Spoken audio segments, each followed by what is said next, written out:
Hello friends, जय जगन्नाथ। मु स्वागत करुच्ची आपण मानक मोर यूट्यूब चैनल सारा न्यूज चैनल को।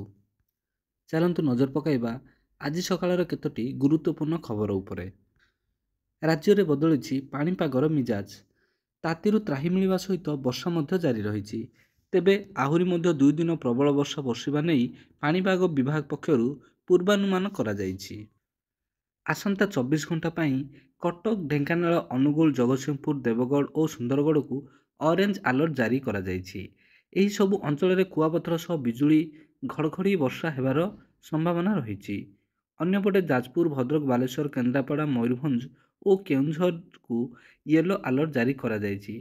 तेबे आज सकाळु वर्षा जारी रहिछि एवं आसंता काली वर्षा हेबा नेई पूर्वानुमान करा जाइथिबा बेले मत्स्यजीवी मानकु समुद्र भितरकु न जिबाकु बारण करा जाइछि। परवर्ती खबर, शुक्रवार राति रे राज्यर विभिन्न जिल्लारू सामनाकु आसीछि कालबैशाखीर चित्र। मयूरभंज, बालेश्वर, केन्दुझर जिल्लाରେ प्रबल पवन सांगकु कुआपथर वर्षा हेउछि। केउंठी बड़ बड़ गछ उपुड़ी पड़िछि तो आउ केउंठी विद्युत खुंट भांगिछि। पुणी केउंठी गछ पड़ी लाइन कटि जाइछि। अनेक स्थान रे लोकंक घर मध्य क्षतिग्रस्त होइछि। मयूरभंजरे 2 दिन धरी तांडव रचिछि कालबैशाखी।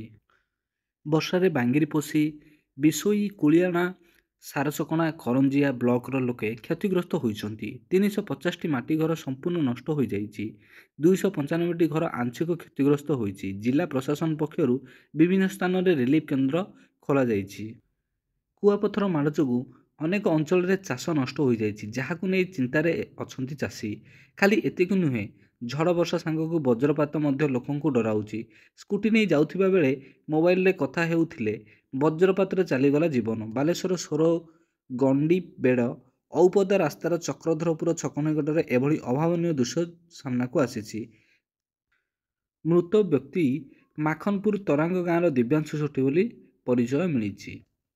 परवर्ती खबर, टिटलागढ़ ब्लॉक अध्यक्षा गरीब श्रेणीर लोकमानक पई आसुथिबा राशन चाउल वर्ष वर्ष धरी नेउथिबा घटना सामनाकु आसीछि।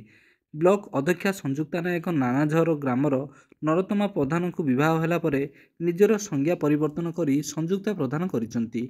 टिटलागढ़ ब्लॉक मिनिगा पंचायतर राशन कार्ड क्रमिक नंबर 60 रे ब्लॉक अध्यक्षा राशन सामग्री उठाइथिबा जଣା पड़िछि। केवाईसी आरंभ होगा पर गत 2 मास हेब पंचायतरू राशन सामग्री नेउथिबा पंचायत जोगाण सहकर्मी खणेबाग कहिसंती। ब्लॉक अध्यक्षांक पक्का घर, 4 चकिया गाड़ी मध्य अछि। ए सबु सत्ते ब्लॉक अध्यक्षा राशन कार्ड हातेई चाउल नेउथिले बोली अभियोग होइछि। उपजिल्लापाल रेहान खेत्री घटनार तदंत कराजिबो बोली कहिसंती। वज्रपातरे 10म श्रेणी छात्र मृत, क्रिकेट खेलुथिबा बेले टळी पड़िले।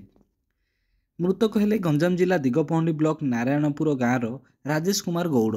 राजेश सांगमानक सह क्रिकेट खेलिबाकू कुमरडा जाइथिबा बेले हठात वर्षा पवन सहित वज्रपात होइथिला। वज्रघातरे सेठी टळी पड़िथिले राजेश। गुरुतर अवस्थारे तांकू बमकेई मेडिकल को निया जाइथिला, किंतु सेठारे डाक्तर तांकू मृत घोषणा करी शव व्यवस्था पई ब्रह्मपुर एफएमटी पठाई जाइछि। राजेशको मृत्युरे अंचल रे शोकर छाया खेली जाइछि।